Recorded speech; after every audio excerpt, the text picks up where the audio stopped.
It's now time for our main event with your host, Chris Tetrold Blade. Welcome to Once Upon a Turnbuckle. Welcome to another very special episode of Once Upon a Turnbuckle, and we are delving once more behind the carnage with probably one of the hottest properties, I would say, if you sort of see what's been posted around by Karnage since they started, but one of the rising stars of Pro Wrestling Karnage. Thank you for accepting the invite that I extended in my interview with Jimmy Taylor as well. I welcome the Brilliance James Ellis. How are you, sir? I'm very well, thank you. Thank you for the stunning introduction. Well, I wouldn't say I'm the hottest property there. I just always say yes whenever they ask, can I do a promo? There you go. And I got to say, I have been loving, we'll get more into this as we go down, but I have been loving the use of the promo. I think it can be a lost art these days. And, you know, social media, it's one of the things we've got to thank for it. I think the fact that you can build these matches up in between from afar just by posting those out on your own page and whatever. And I completely agree to it. Now, if you want to get into it later on, we can. But I do generally think it's a lost art. I'm still not very good at it, but I'll always have a go. And considering, I'll just give you a brief now. When I first started, I was asked to do a promo. When I first started wrestling, when I started matches, I was asked to do a promo, and I blankly said no. I was like, no chance. I'm not doing a promo. So things have changed now. Should put it that way. They have, and we'll discuss more. But I am loving, you know, the way you're kind of building towards the end of the month and beyond. So anyway, the perfect place to kick these things off, like I normally do. Let's sort of paint the picture of your relationship with wrestling first of all. Go way back to the beginning. When was it that you first remembered discovering wrestling for yourself?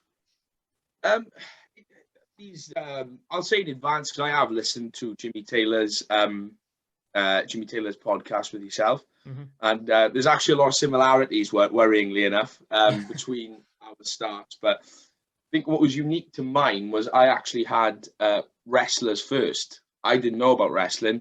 I was given a box of wrestlers from my mother's friend's son who didn't want them anymore. Right. And they were all classics. I had a little stage entrance and everything, like proper Attitude Era stuff. Awesome. Stone Cold, The Rock, Kane. I think I had The Undertaker. I'm a bit slight on anyone else I can remember. But that's where it started. The first wrestling I can remember watching, I was at a party when I was, say, probably about 7, maybe 8 years old. And it's like a parents' party, and you know, as a kid, you went, and it got to like 11 o'clock, and you're not used to being up that late most of the time. Yeah. And I just walked into the living room, and people were watching wrestling. It was the first time I'd seen it. I was like, well, I've got these wrestlers. But I remember the first match, I believe it was Kenzo Suzuki and Rene Dupree versus Rob Van Dam and Rey Mysterio on a random SmackDown. Okay. In 2004. That sounds about right. Not a bad match. That was past the point. I wasn't watching it weekly at that point. I was keeping up with it, but not a bad reflection, I think, of the talent they had back then in that era. Especially RVD and Rey Mysterio, can't go wrong there for a first flavour of it, can you? Yeah. So. Well, funny enough, Rey Dupree plays a part later on down the line in my journey, my story, should we say? Okay, cool. We'll definitely circle back to that one.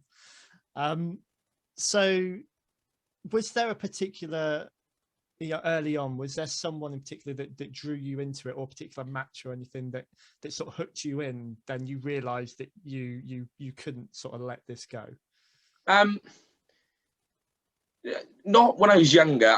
I did the whole trampoline wrestling thing. You know, me and my friends had a trampoline wrestling federation. Everything. We were proper into it from about the age of, I'd say, 10 onwards until about 13, 14.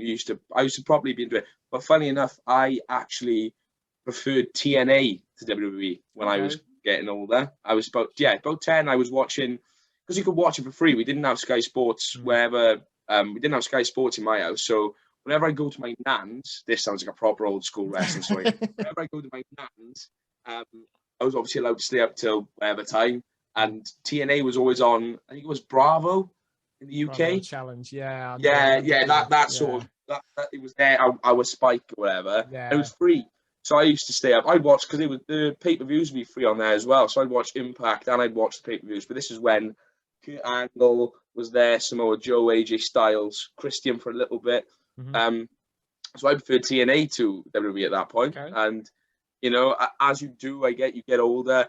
I did fall out of love with it. But one thing that did bring me back in was CM Punk. So I know that's what I mean by the similarity. Yeah. I remember my arch enemy saying that was what brought him back, and it did for me as well. I started watching YouTube from that point. Then I tell you what, we're probably talking. Are we on about like the pipe bomb sort of incident? Yeah. Summer of Punk.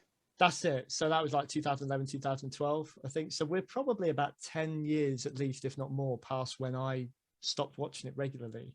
And it was a guy I worked with told me, came in the next day and he'd seen the pipe bomb incident on Raw the night before. And he was like, you have got to watch this.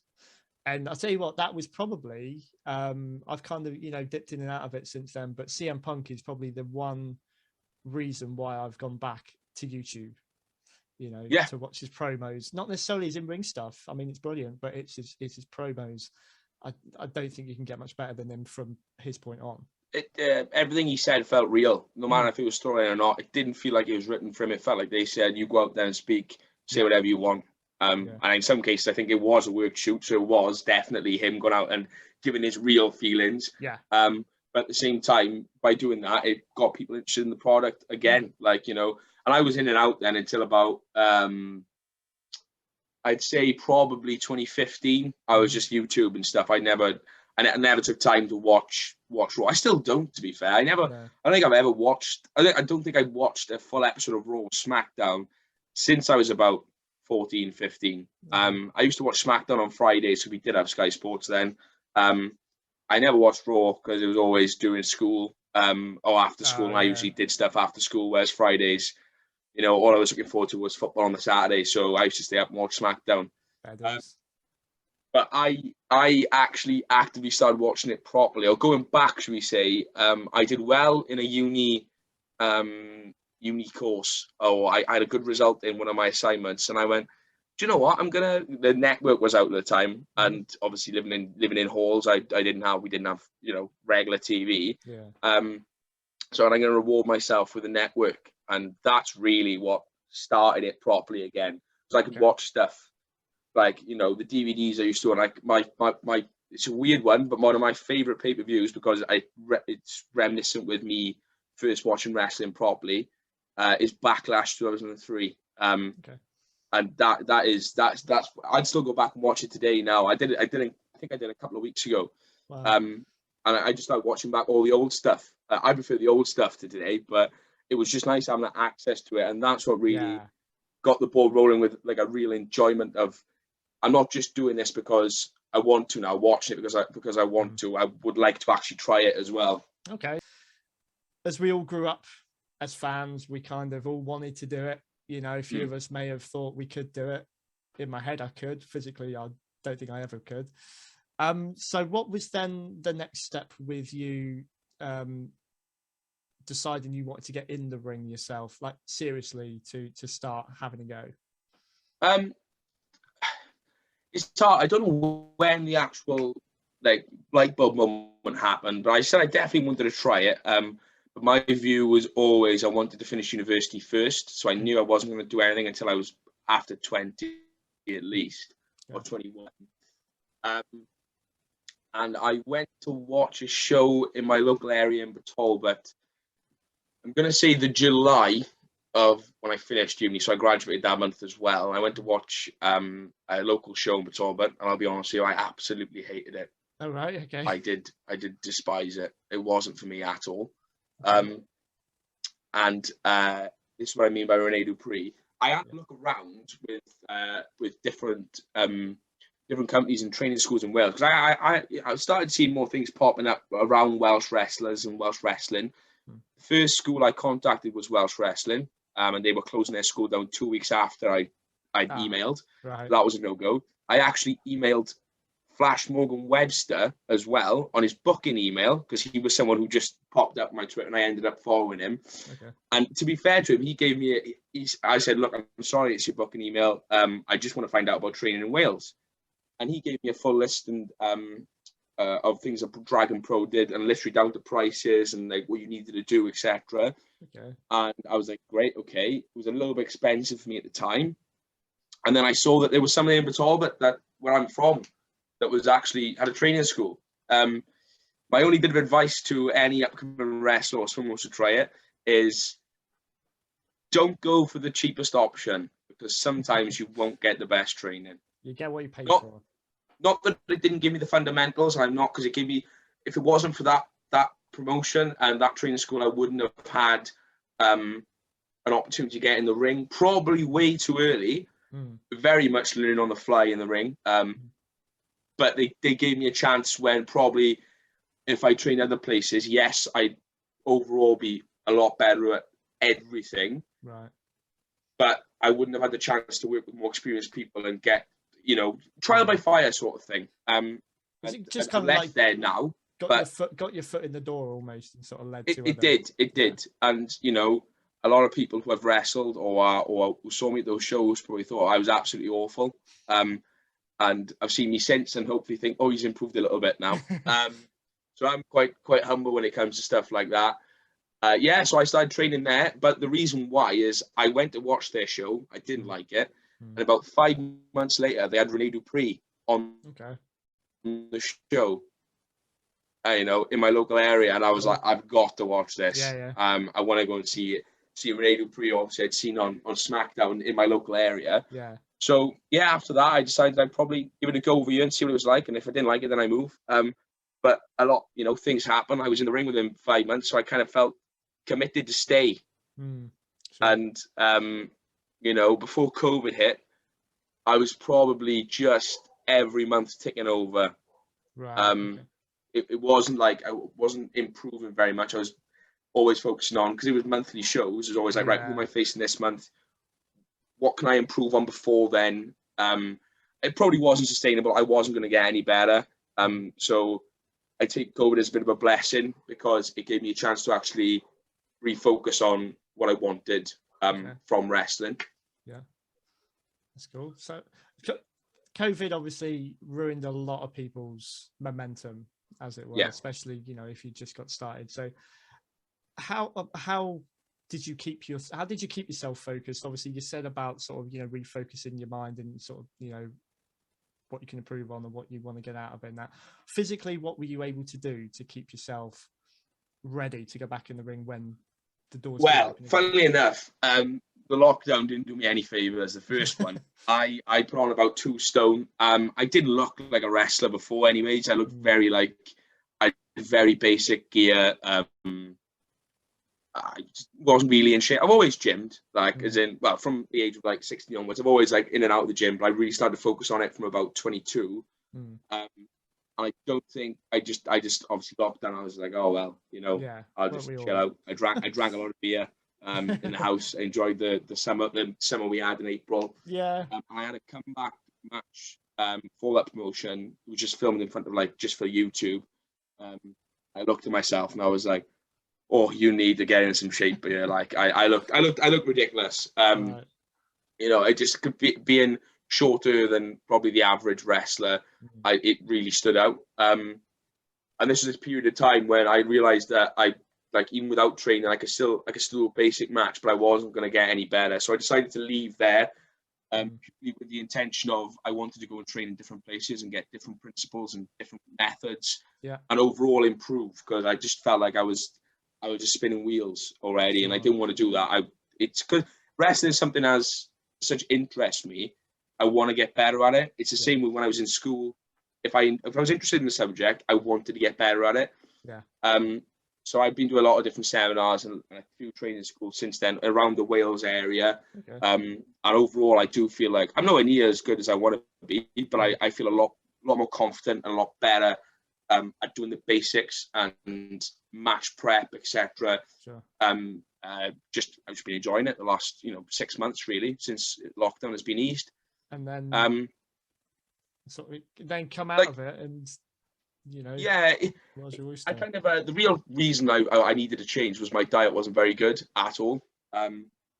So the main thing I changed was diet, and it just kind of stripped away the flub, should we say, that was there, and I was actually seeing the muscle for the first time properly. It wasn't just my arms a little bit bigger. I was seeing a lot more definition from there. And I also kept up with it even in the second lockdown we had in Wales. I didn't fall off the wagon. I did something every day, whether it was just press ups and sit ups. It didn't matter. So yeah, and from that, my core fitness has got a lot better as well. I've always been like, I heard Jimmy say it. To be in wrestling, you can't come there and expect to get fit. You've got to be fit in your own time. Yeah. And I've always played football and rugby and sport in general, so I've always had like a natural base fitness. But it's actually accessing wrestling is a completely different fitness again. Because you're running around, but you've actually got to. It's more like taking a bump, doing it, thinking, even thinking when you're tired is hard. Or not fit. Like learning to breathe better and stuff. It's a completely different kind of fitness. This is one of the misconceptions with wrestling, and you get it even now. I mean, I would say if you look across the mainstream product, I suppose the guys, they're a lot fitter than they were. Back in the day when I grew up with it, you had your super heavyweights. You still have them from here and there, but not quite in the volume that you did. And I think because you see people that were like 500 pounds, people would think wrestling doesn't really require much fitness or anything like that. But even for them to perform some moves, I mean, how difficult would it have been at their size to be able to, like you say, take a bump, actually just go down to the absolutely to the ground and get back up again. No, I completely agree. One thing I've always say with training is you see, if you can't do the warm up, then there's some questions you need to ask. Like that's my view. You need to be looking at yourself outside of it. That's just my view. It may not be the same as someone else's. And I do think that nowadays, you on the independent scene, you do see a lot of bigger boys who can go. And it doesn't matter because they know the limits. They know what they can do, what they can't do. And you work a match around that, I think. And I haven't wrestled many big like super heavyweights as of yet, but I'm sure that it'll be a completely different experience when I do. Wrestling, it's a weird fitness. It is a really weird fitness. Nothing I've ever experienced before. No, I think again, even me growing up, when I saw these massive guys, that's what made me think, well, I can do this. If they're that side, and they can do it. But obviously, they're a lot more capable at moving around. I think Yokozuna is always one that fascinated me, and Bam Bam Bigelow. These guys, they could move and they could carry things off that guys half their size struggled with. No, Yokozuna is a once in a generation wrestler. That guy's an athlete. No matter what size he was at, he could still move in the ring. And we just watch one of his matches. Some of the stuff he's doing, he shouldn't be doing. That's how good he was. Yeah, and he was one of the safest guys. I think I keep going back to Bret Hart saying that he felt very, very safe in the ring with him. And you'd kind of think if I had a 600-pound guy coming at me, I wouldn't feel safe necessarily. But he knew what he was doing. So yeah. So let's sort of move it on a little bit more then. Pro Wrestling Karnage. Obviously, part of the series I've been doing. I need to ask, when did your involvement occur first with Pro Wrestling Karnage? How, when, why, what happened? It all began at one of the shows down in Talbot. Actually, I got asked by Danny Owens, would I be interested in working for him at the time, and he was a mainstay there. And he's like, I want to go out on my own and do my own thing. Would you be interested in working? And I was like, absolutely. At the time, I was just looking to try and branch out. I didn't know if I could.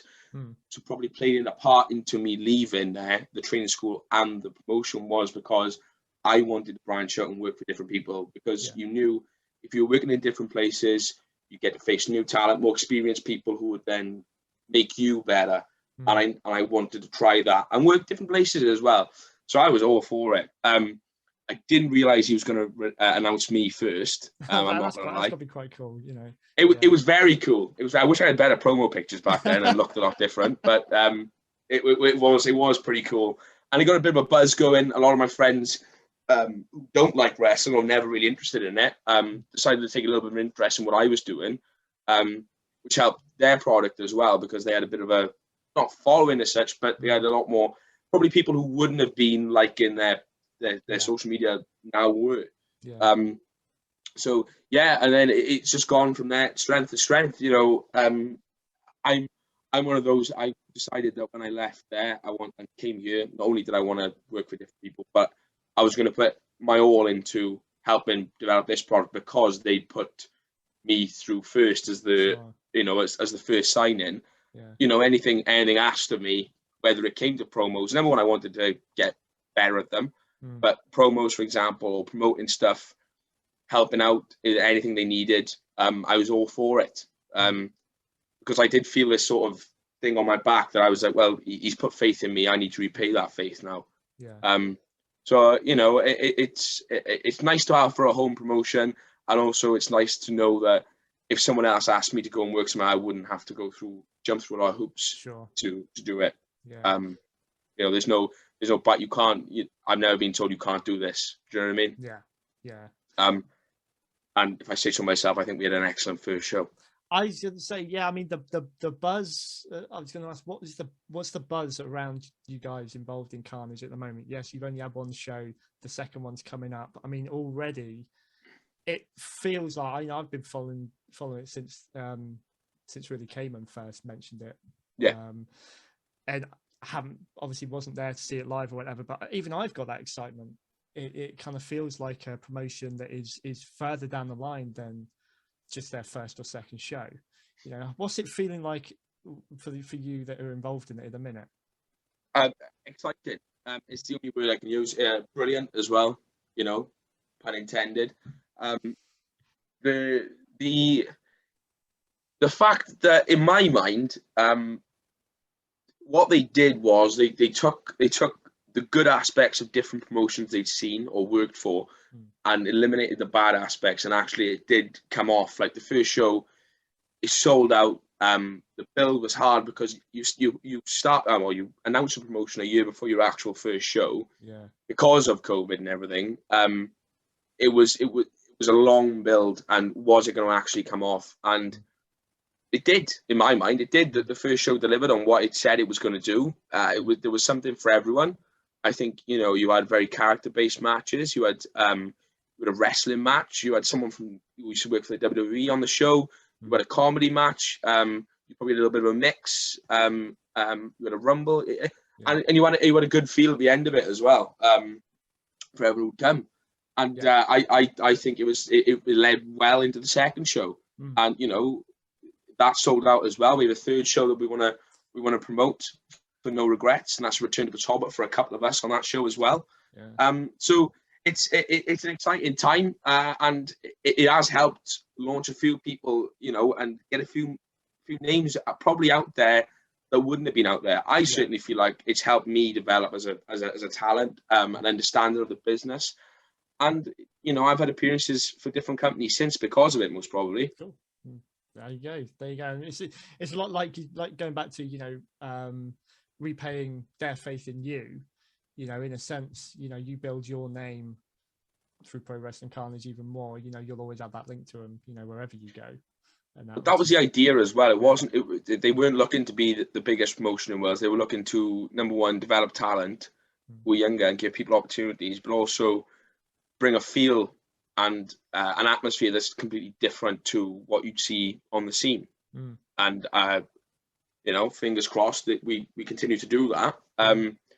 And you know, as the key message said, it's to help you, you know, or for example myself, and to get better and to get opportunities that you may not get elsewhere. Absolutely.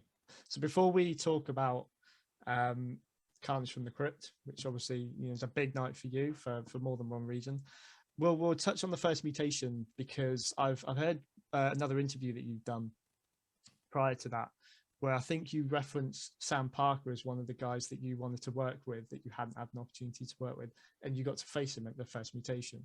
So what was that like for you, sort of, knowing you had that match, and how do you feel the match turned out?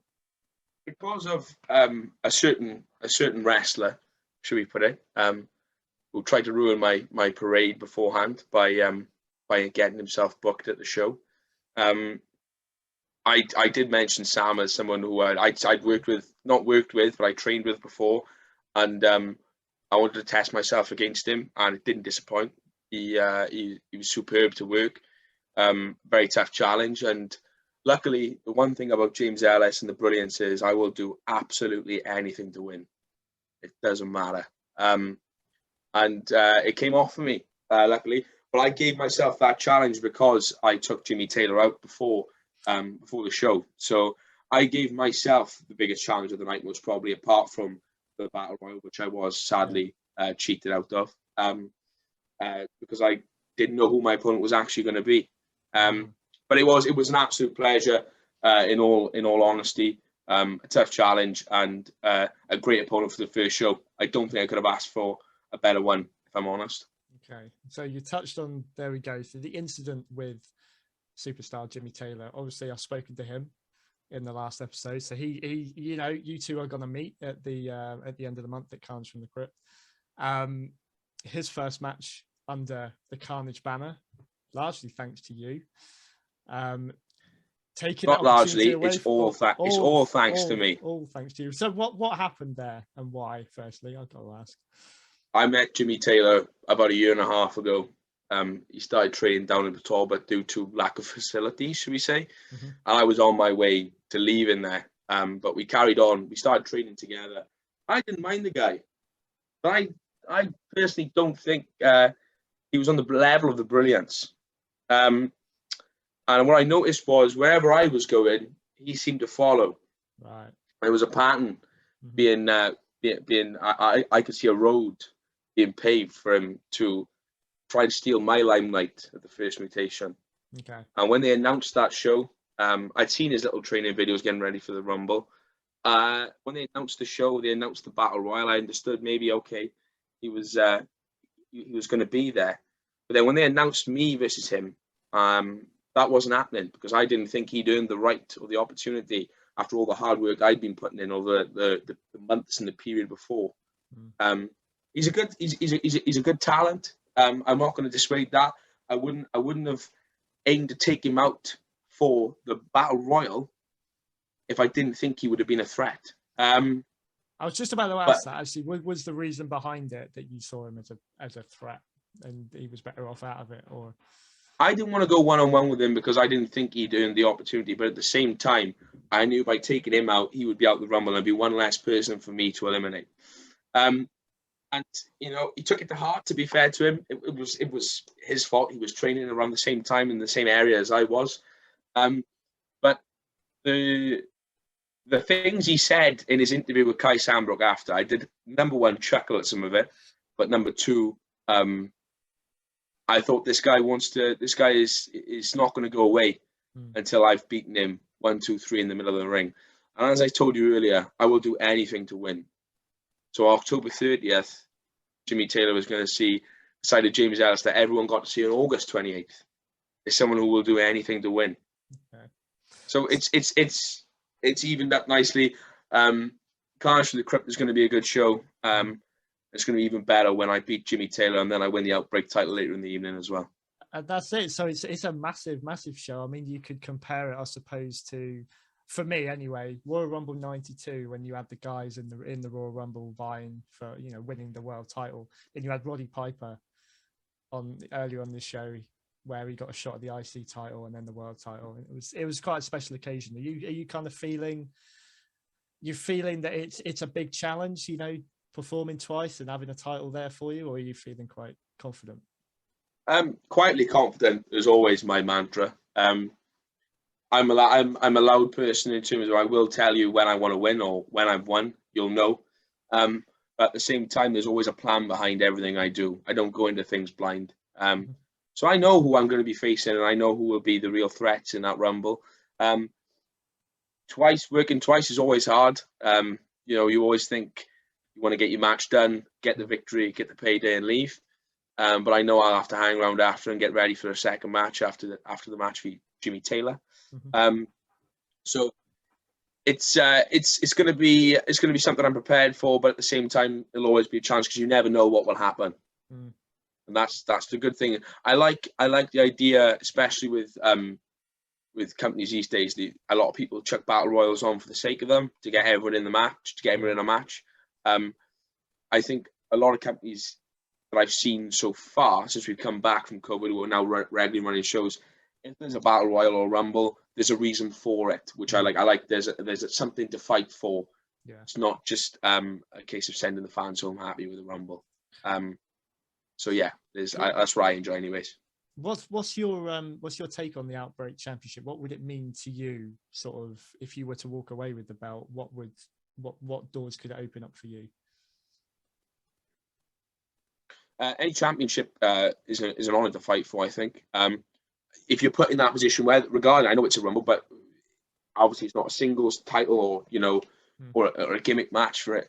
But if you're given the chance to fight for it and you get the opportunity to win it, then you take pride. I take pride in anything that's any opportunities that are given to me. And I think to make a belt mean something, you've got to put over the fact that you've worked hard to get there. And for me, the Outbreak Championship is the next step. I was sadly, cheated out of the opportunity with the world title or the heavyweight championship at the first mutation, but I will be taking my shot seriously at this show. Cool. Brings me nicely onto my next question, actually, which I really wanted to slot in here. So when I spoke to Caiman, I had a special word with him just after he won the title. I asked him what lay ahead, anyone there that on the roster that he would want to work with, and he mentioned you amongst the few that he wanted to potentially have a match with. What's your take on that, a match with Caiman at some point? I've watched a lot of Caiman matches from his time at Celtic Wrestling. I watched him versus someone who, thanks to the WB Network, I'm now very in tune with, and I loved his work, Steve Corino. I thought that was amazing to watch. And the fact he's come back and he just doesn't seem to have lost anything makes me want to have a match with him. So anytime, the pleasure will be all mine for the Brilliance versus Caiman. That'd be awesome, wouldn't it? That'd be awesome. I could be in the middle there promoting that one. I'd love to see that one. That'd be awesome. So let's talk about your sort of in-ring persona, as it were. Is there anyone that you've drawn inspiration from? Because I got to admit, as I've got older, the heels, I really do. I've developed a real appreciation for the art of being a heel. Again, a lot like others, I think for a time it fell away. People flip-flopped. They just went down the middle. You didn't really know what they were. I do see some real old school qualities in sort of, again, your promos and what I've seen of you in the ring. Have you drawn inspiration from anyone in particular, in how you are in the ring? I think the first real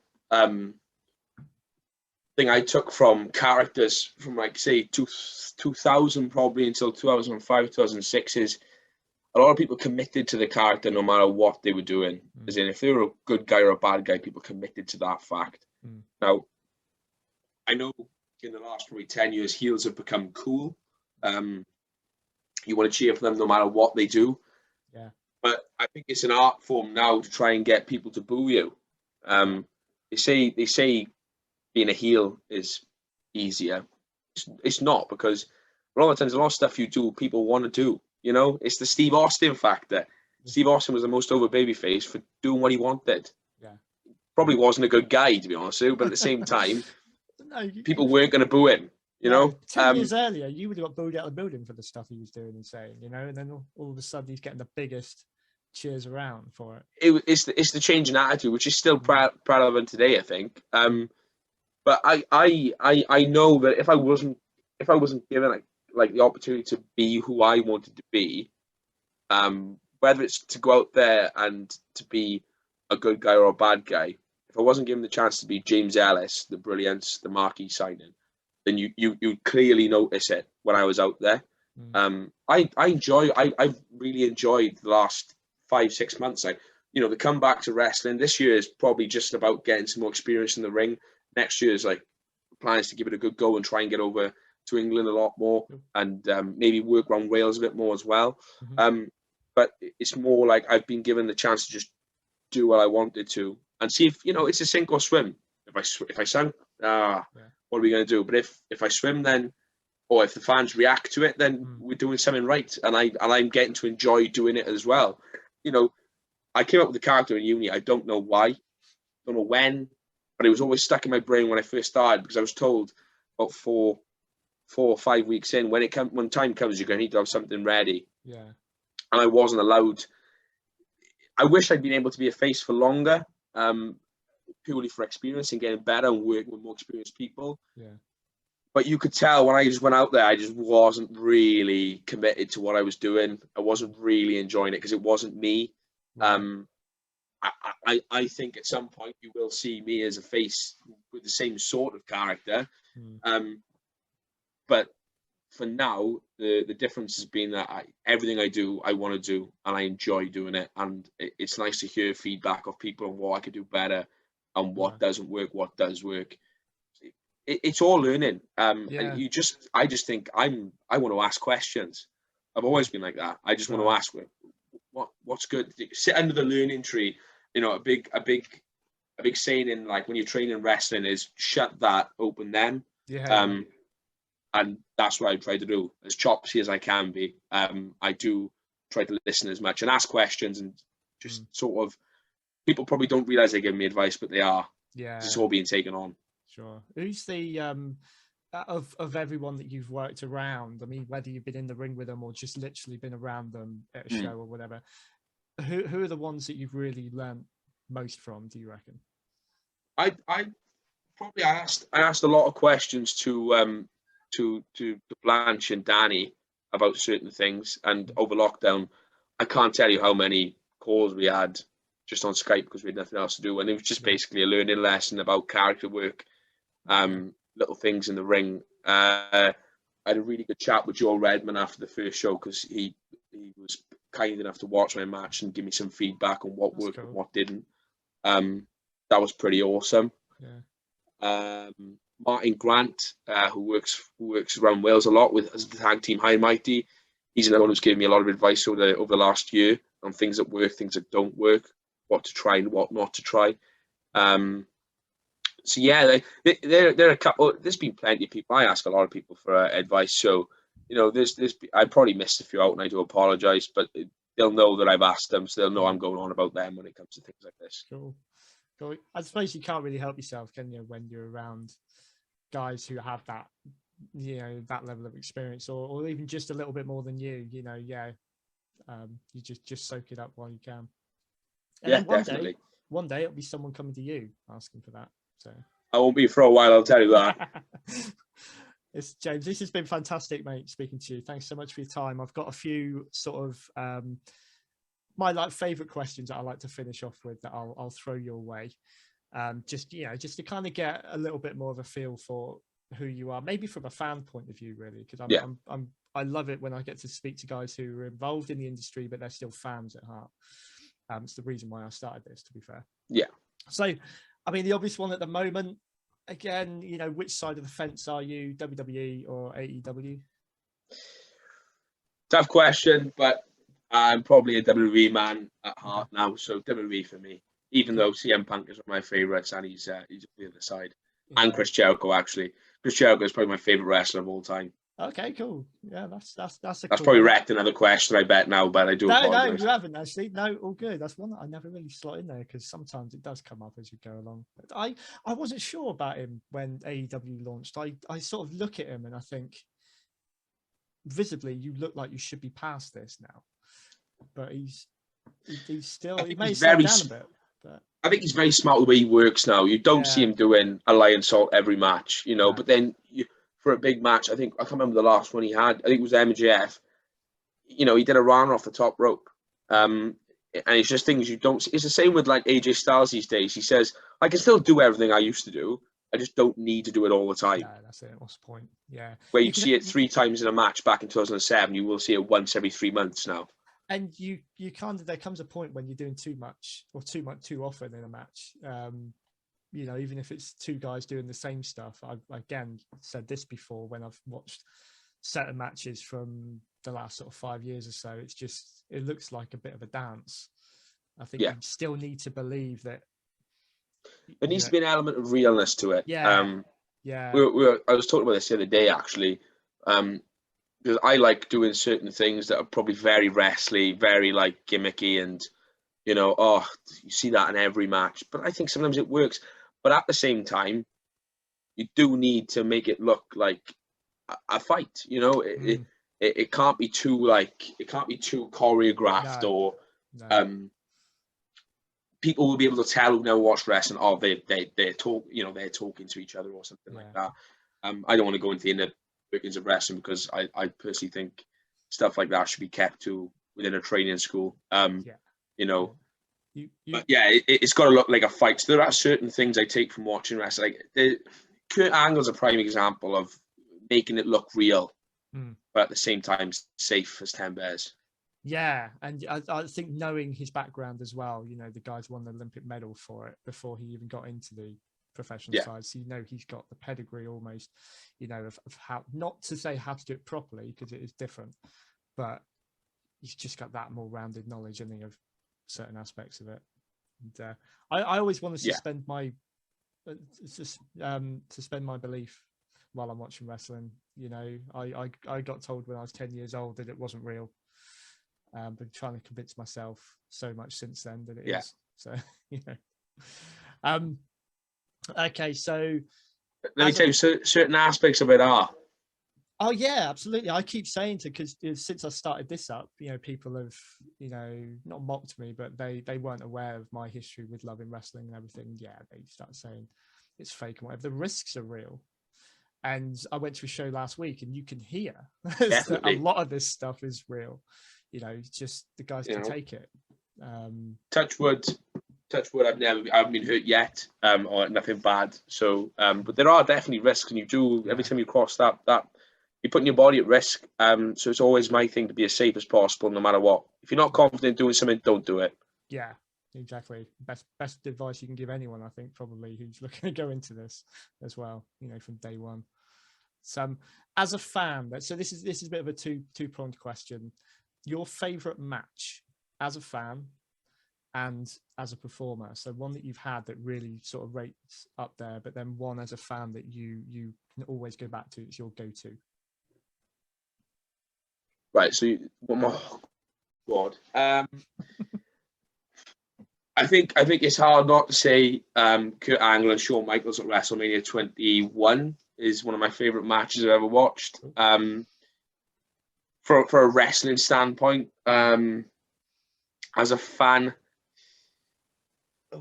it's hard. It is really hard because I'm weird when it comes to my wrestling. When it comes to matches, I like one of my favorite wrestlers from a bygone time is Maven. I think I remember watching countless YouTube matches of him when I was like into it. I also like Christopher Daniels, AJ Styles, and Samoa Joe. From I think it's Unbreakable 2005. That's a great triple threat match. Yeah, I think even I've seen that one. To be fair, yeah. I tough one. I'm going to go with them two. Them two for now. I'd probably kick myself after and be like, "Why didn't you say this?" So I'll add another one onto the end of that then. So in terms of your matches that you've had as a wrestler, have you got a favorite one that ranks up there that you're most proud of? Oh, the last one I did was my best match by a country mile. Cool. So you can only build on that. So that's cool. You know, the fact that you're at I don't think I'm. You know, I'd say you never. If you, a saying is, if you think you know it all, you shouldn't be in this business. Correct. But if I still don't even think I've accessed probably 5% of how much better I can get. Cool. So my view is always, I'm a very positive person in general as well. But my view is always, you can get better, but respect where you are now and understand that you have got to learn these things. Yeah, definitely. the final question, to become my favorite one actually, is who would you have on your wrestling Mount Rushmore? Again, I'll probably take a lot of flack for this, but this is my personal opinion. I think if I picked it on selling ability, Ric Flair, Brock Lesnar, Stone Cold Steve Austin, and John Cena. But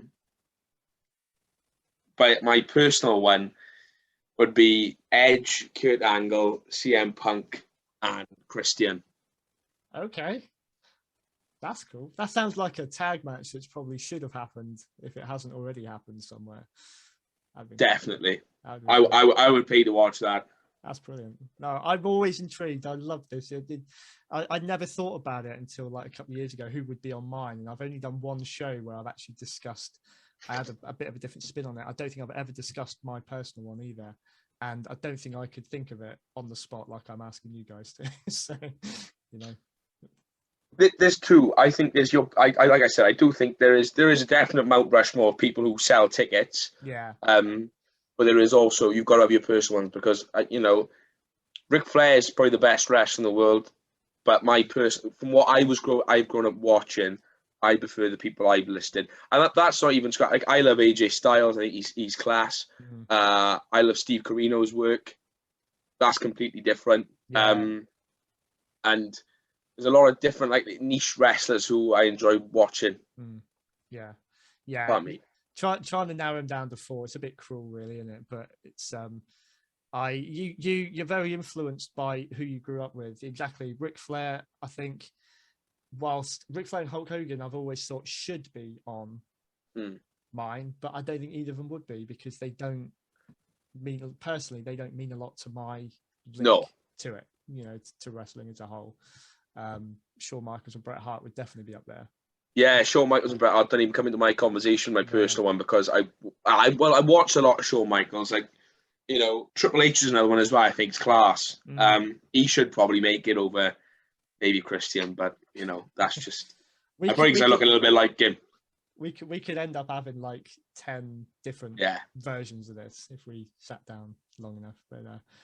But listen, James, thank you so much again. Before you go, where can people find you on social media? Where can they not track you down necessarily? But where could they keep up to date and find out what you're doing? My Facebook is James Ellis Pro Wrestler. I was basically forced to make one. I do use it regularly though. I will put stuff over on there. My Instagram and my Twitter is James Ellis PW. JamesEllis PW. And they're the best place for me. Any promotions that are out there looking for a talent to work as the Brilliance, just tag them. My booking email is jamesellispw@gmail.com. Looking to expand over the next year, so any opportunities I'll take with great pride. There you go. It'd be good to see you down this way. If you do make it to England, come down to the southwest. I'll be there, mate. I'd be all over that. That'd be excellent. Cool. Well, thank you so much. All the best for Karnage from the Krypt in both of your ventures that you've got that night. Wishing you success. Thank you very much. I'm not going to pick sides in between you and Jimmy Taylor. I can't do that. But you both got an equal chance in the Outbreak Battle Royal as well. So I'll be keeping a close eye on that. So all the best, mate. Thanks for coming on. Thank you very much. Cheers. No worries, mate. Take it easy.